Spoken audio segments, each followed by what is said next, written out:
Et salut toi, j'espère que ça va bien. Euh, Excuse-moi, je vais bouger un peu la caméra. Voilà. Allez, c'est reparti. Nicolas, voilà, tu peux mettre enfin un visage sur des temps thérapeutiques. Bah voilà, je ressemble à ça. Tu peux me voir de profil, l'autre profil, de face. Euh, Depuis quelques mois, je me posais la question si oui ou non je devais me présenter, car au début, lorsque j'ai commencé avec Agnès la chaîne des temps thérapeutiques sur YouTube, euh, pour moi, il était hors de question pour le moment de me présenter. Et puis là, depuis, on va dire 2, 3 mois, je ressens ça et toutes les guidances que je peux regarder sur YouTube, par exemple, ils encouragent le lion à y aller. Je suis lion, ascendant lion, et en lune, je suis poisson. Donc, on encourage souvent le lion à sortir de sa zone de confort. Et effectivement, quand je me fais les cartes pour moi aussi, le fou ressort souvent, et ainsi que le magicien, enfin voilà. Euh, Quoi d'autre? Alors, je suis éducateur spécialisé depuis environ une petite dizaine d'années. Je travaille auprès d'enfants et d'ados, enfin là actuellement d'ados en situation de handicap, mais j'ai été dans un foyer d'enfants, j'étais éducateur scolaire, et là donc je suis avec les ados depuis 3, 4 ans maintenant. Et parallèlement, je suis également thérapeute en soins manuels. Je dis en soins manuels car je me base sur du rebootement, sur du massage taille et de l'énergétique. Ça a été dans mon parcours de vie. Je suis tombé là-dedans aussi, car le massage, le toucher fait partie vraiment aussi de mon enfance. Enfin voilà, j'ai toujours massé mon père, mon frère, enfin tout le monde quoi, dans ma famille. Et ben voilà, c'était normal que je fasse quelque chose de mes mains. Voilà, donc je masse, je tâte, et puis je tire les cartes. Voilà.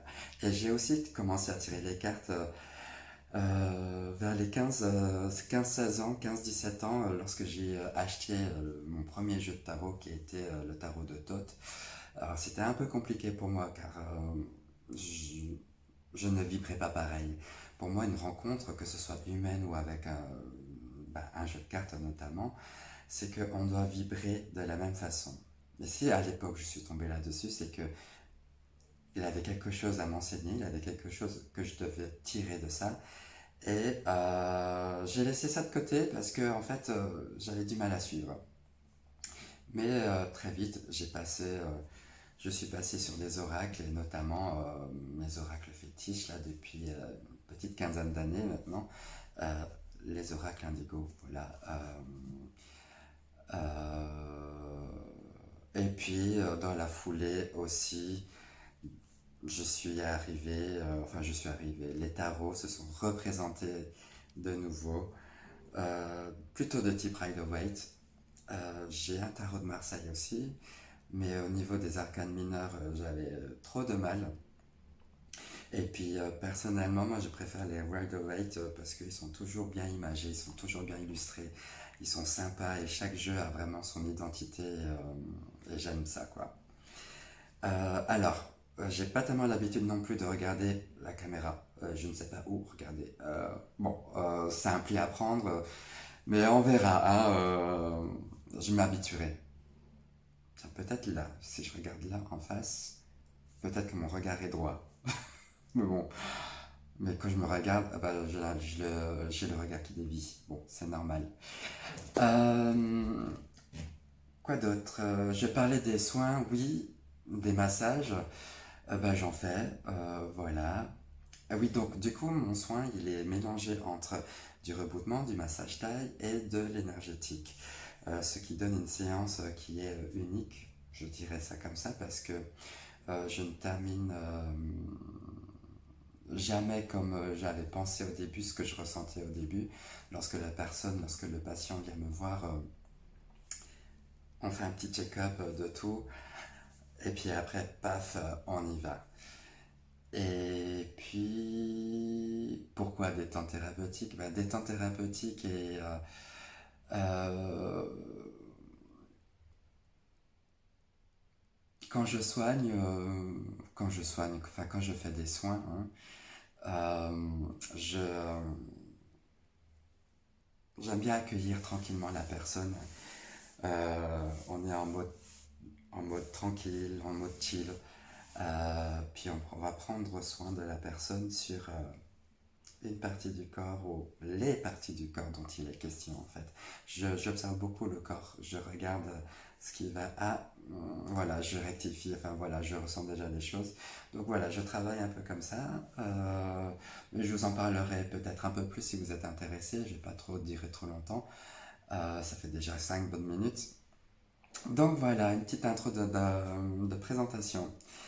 Et je vous souhaite une belle continuation dans la chaîne.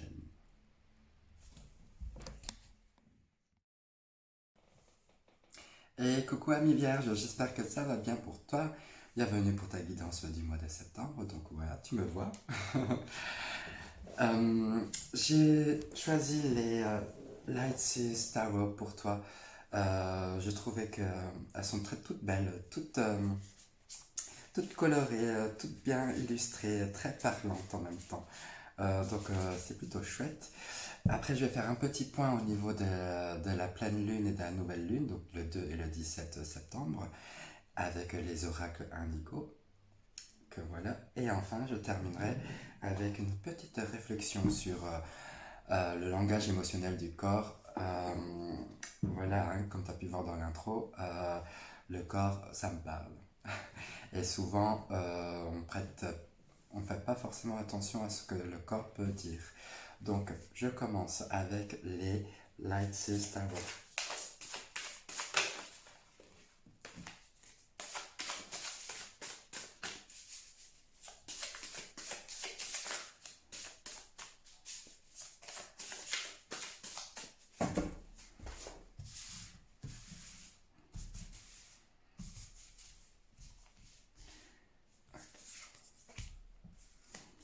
Les Vierges pour septembre.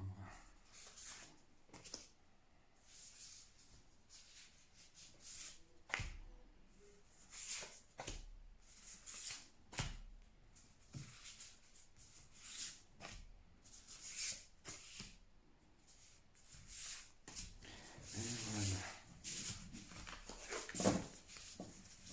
Alors, ne t'inquiète pas, je vais les montrer au fur et à mesure aussi quand je vais parler.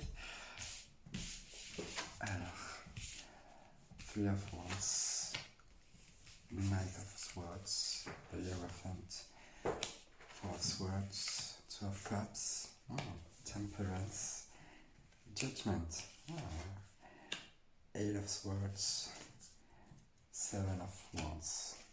Ah, cool, très bien. Il y a beaucoup de bienveillance autour de vous, déjà, ce que je peux retenir avec la tempérance. Euh, Ça dit, tu peux vraiment faire confiance euh, en ce qui se passe actuellement pour toi.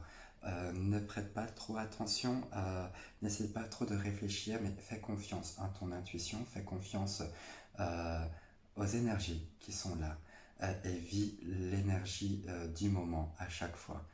Euh, Car ce que tu vis, ce qui te traverse, c'est que tu as à reconnaître et à vivre cette expérience-là, de cette énergie-là. Et ce qui est intéressant, c'est qu'en carte centrale, on a le 2 of Cups, 2 of Cups. Voilà, le 2 of Cups, c'est l'union de deux entités, de deux unités. C'est un plus un, ça fait 2. Et donc, on a une dualité, cette idée de rencontre à l'autre. Euh, et il est fort probable que pour les célibataires, bah, c'est de rencontrer quelqu'un. Ou avoir un petit crush sur quelqu'un. Ou alors vous unir à quelqu'un durant ce mois-là. C'est aussi ça. Et ne faire qu'un seul couple, quoi. C'est très intéressant là du coup au niveau de l'énergie parce que ça fait appel à la fusion de deux énergies pour en faire qu'une. Et faites-vous confiance, la bienveillance est là pour vous avec la tempérance, hein. Et justement, pour sortir de cela, il faudra vraiment essayer de reconnaître que euh, il y aura des moments, il y aura des zones, il y aura des jours où euh, vous allez vous sentir un petit peu emprisonné, un petit peu pris au piège. Là, pieds et poings liés et ne rien voir. Là, avec le 8 d'épée, voilà, le 8 d'épée, ça dit que intérieurement, tu te sens pris au piège, mais extérieurement, tu montres que tout va bien. Euh, Ça te dit, sois un peu plus clair avec toi-même. Ça dit, fais confiance aussi en ce que tu es. Essaie de te libérer intérieurement de nœuds, de liens un peu karmiques, de liens intrinsèques à l'autre. Tu vois, des choses de dépendance comme ça. Des liens qui t'empêchent d'être toi-même. Juste à côté, on a le jugement. Euh, le jugement, pour moi, c'est on tire sur on te joue sur par exemple les Rider-Waite. T'as un ange qui joue de la trompette dessus et puis au milieu euh, t'as un petit bébé, un petit enfant qui naît, qui sort je crois peut-être de cercueil ou je sais pas quoi, enfin bon bref, il sort. Bah voilà, l'idée c'est de sortir mais de renaître, d'avoir entendu tous les signes. C'est c'est reconnaître que ce qui se passe en toi actuellement, euh, tout se met en place pour toi, pour que tu comprennes que il faut que tu reviennes de manière authentique. Euh, Sois fidèle à toi, ça dit ça. Ça dit ne fais pas les choses qui ne te correspondent pas. Ne va pas t'engager dans une situation euh, où ça ne te parle pas. Euh, Trouve toujours le moyen d'être authentique. Et en conséquence, on te demande donc de te libérer de certains schémas que tu peux avoir, ressens les choses qui t'empêchent d'avancer, ressens-les et essaye de travailler dessus et de couper les liens, de couper les choses pour que ça ne revienne plus. De plus recommencer les choses où tu vas t'engouffrer en fait. Ça dit ça. Donc ça peut être d'un point de vue sentimental, mais tout comme professionnel aussi, s'engager dans un nouveau travail. Euh, Ressens les choses. Si ça te parle, si tu sens du bonheur, ben vas-y. Mais si tu sens que c'est vachement contraignant, ben n'y va pas. Ça dit ça. Mais ce qui peut te guider dans cette voie-là, dans ce choix-là, c'est d'être authentique, de ressentir ce qu'il y a au fond de toi. Et pour cela, tu peux vraiment te faire confiance parce que tu as le set de bâton. Le set de bâton, c'est là, je la trouve très belle ce set de bâton car tu vois, tu as ce personnage qui est au milieu dans une boule. C'est comme si c'était dans une boule de cristal ou dans sa bulle en tout cas. Et en étant dans sa propre bulle, on fait naître cette flamme intérieure, cette étincelle-là. Il y a un côté méditatif, un côté où je me protège des autres. Je me protège de ce qu'il y a autour de moi pour ne pas essayer de me laisser submerger et que ça ne rentre pas dans ma sphère et que ça ne me dérange pas, que ça ne met pas des bâtons dans les roues, justement. Avec le set de bâtons, ça dit euh, on se protège des agressions extérieures. Hein. Voilà. Et on est fort. On va pas se laisser submerger. Ça dit ça aussi. Car tout simplement, toi, en tant que, euh, en tant que vierge, et pour ce mois-là, et en plus, j'en profite, bon anniversaire! C'est ton anniversaire, là, ce mois-là, ça arrive. Et puis en plus, c'est le dernier mois de l'été, donc j'espère que tu vas bien profiter de tout ça. En tous les cas, tu as toute l'énergie pour être dans le bonheur avec le 2 de coupe. Hein. Je reviens un petit peu, on ferme cette parenthèse d'anniversaire et de célébration et de fête. Euh, J'ai le 3 de bâton. On commence avec le 3 de bâton. Le 3 de bâton, c'est je vois loin. Le 3 de bâton, c'est je vise loin. Je vais très loin. Parce que je veux. Le monde est à découvrir. C'est ça, il y a aussi l'idée de voyage qui est dans l'air du temps là pour toi. Il y a cette idée de partir, de pouvoir euh, planter tes bâtons un peu partout ailleurs que dans ta sphère euh, habituelle. Donc elle t'invite en même temps à sortir euh, de tes habitudes, de regarder au-delà de ce que tu as tous les jours. Euh, Tu as un océan rouge, rose, très doux comme ça, beaucoup de douceur, très enveloppant, car tu vois la vie de manière douce et juste euh, paisible. C'est ta manière de voir les choses.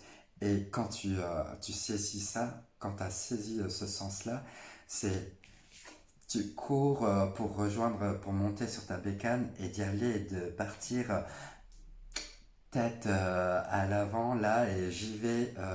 Le chevalier d'épée, c'est je fonce, j'ai tout plein d'idées en tête et j'y vais et rien ne peut m'arrêter. Et une moto, ça va vite quoi. En plus, t'as une arbalète, donc c'est paf, tu vises juste. Mais fais-toi confiance, c'est ça, vas-y, fonce. En plus, avec le hiérophante qui est juste après, le hiérophante, c'est vraiment le grand sage pour moi. C'est celui qui a passé du temps à méditer, à reconnaître qui il était, à comprendre toutes les expériences de vie qu'il a faites euh, pour, euh, pour en tirer une leçon.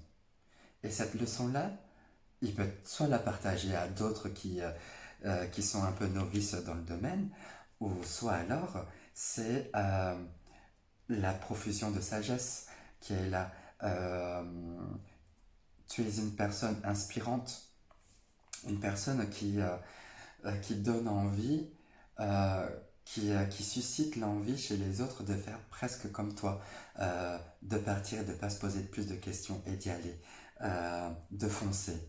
Car justement, il y a cette vraiment, avec la tempérance, là, ce côté bienveillance, tu es protégé. Tu es dans ta bulle déjà rien qu'avec toi-même, mais tu es aussi dans une bulle énergétique qui est enveloppante, qui est bienfaisante pour toi, bienveillante aussi. Voilà. Et le seul petit bémol, on a le 4 d'épée ici. Le 4 d'épée, ça me dit, tel que je la vois, voilà, tu t'es un petit peu recroquevillé, tu te réconfortes, tu es un petit peu trop dans ta bulle quelquefois, et que tu n'en sors pas. Euh, c'est bien aussi de pouvoir reconnaître qu'il y a un monde extérieur. C'est beau, c'est bien d'être dans son petit nid douillet. Euh, voilà, tu vois, elle est quand même paisible, elle dort, enfin tu vois, elle est dans un sommeil, dans son nid recroquevillé comme ça, en position fœtus, donc un positionnement de réconfort comme ça, pour essayer de voilà, trouver l'essence même. L'essence même, on a quoi? On a le cœur qui est là. Le cœur euh, il est cousu. Dans ta sphère, c'est ta sphère sentimentale. Je ne dis pas c'est amoureux, mais ce qui fait partie des sentiments, ce qui te fait plaisir, ce que tu aimes, les gens que tu aimes t'entourent. Tu es entouré de gens que t'aimes et les gens t'aiment. C'est ça. Mais tu es un petit peu trop dedans. Alors, ça te demande de sortir, euh, de naître de nouveau, de sortir de ton cocon, de ton nid douillet, de te faire un petit peu violence pour reconnaître que tu es quelqu'un qui va voir le monde. Voilà. Tu es quelqu'un euh, qui n'hésite pas à foncer lorsqu'il le faut, qui n'hésite pas à y aller, euh, à apprendre de toutes les expériences que tu as vécues, une certaine forme de sagesse pour ne pas te laisser duper. Ça dit ça aussi, le jugement, on ne se laisse pas duper par les bonnes paroles des autres, etc. Parce que tu reconnais qui est vrai, qui est faux, dans leurs paroles, dans leur manière d'être. C'est comme si tu avais un scanner dans les yeux et pouf, tu vois l'authenticité des autres aussi. Tu remarques ton authenticité, mais tu remarques aussi l'authenticité des autres. C'est vachement chouette ça. Euh, et on te guide, on te mène là-dedans. On t'enveloppe dans ce cheminement-là pour reconnaître, pour être dans la bienveillance et être dans la bienveillance envers toi-même. Voilà, super. Alors du coup, maintenant on va voir avec les oracles indigo les lunes, la pleine lune et la nouvelle lune. Alors je les mélange un petit peu.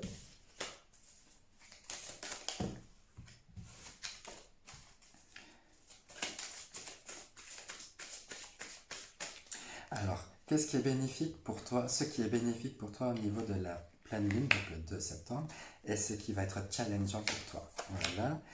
Pareil pour la nouvelle lune, ce qui est bénéfique et ce qui va être challengeant.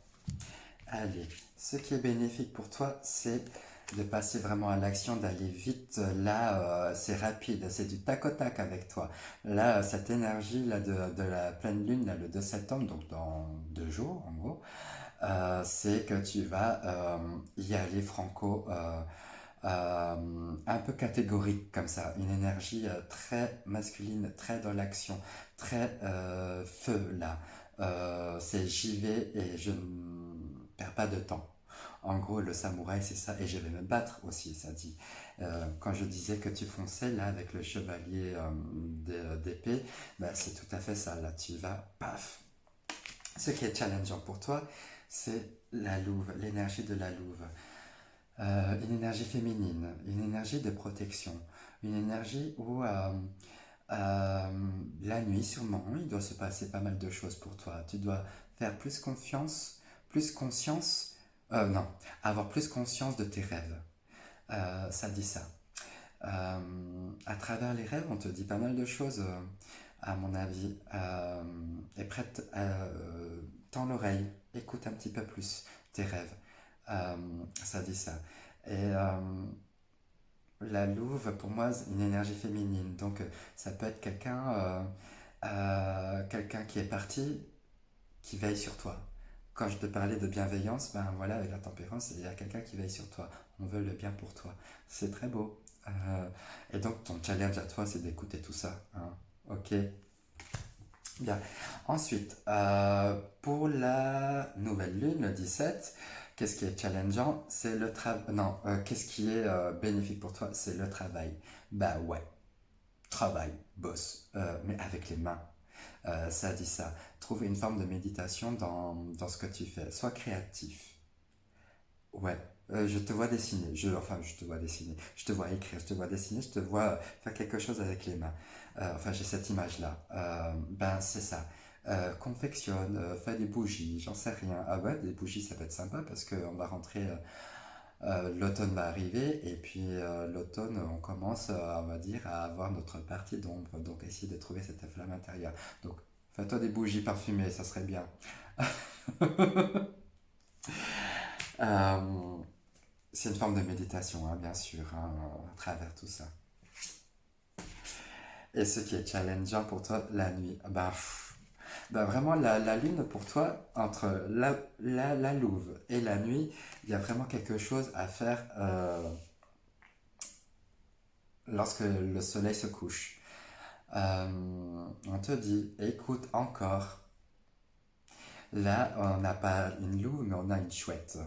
Hein. La chouette, pour moi, c'est vraiment l'animal. Tu vois, quand tu vois Harry Potter, ils ont tous des hiboux, des animaux comme ça.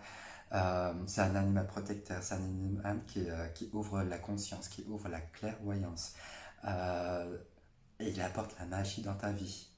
Euh, il apporte déjà la magie dans tes nuits, dans tes rêves. Regarde-les, écoute-les, note-les, note tes rêves. Vraiment, si tu y arrives, note-les. Euh, Note-les et tu verras, tu vas avoir tout un recueil de rêves. Et ça serait intéressant que plus tard, tu relises et peut-être il y a des choses qui vont se produire, qui se sont produites à travers tes rêves. Ça ne m'étonnerait pas. Ouais, la challengeant pour toi, c'est écoute vraiment la nuit.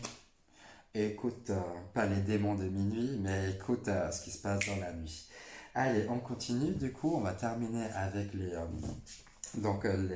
langage émotionnel du corps, avec des cartes qui sont immenses. Euh, Regarde, je fais comme ça, je ne regarde pas et je vais piocher. Voilà, parce que le corps, pour moi, il dit toujours des choses. On ne prête pas attention, on ne regarde pas. Et puis, ben voilà, euh, dans mes consultations, je remarque ça.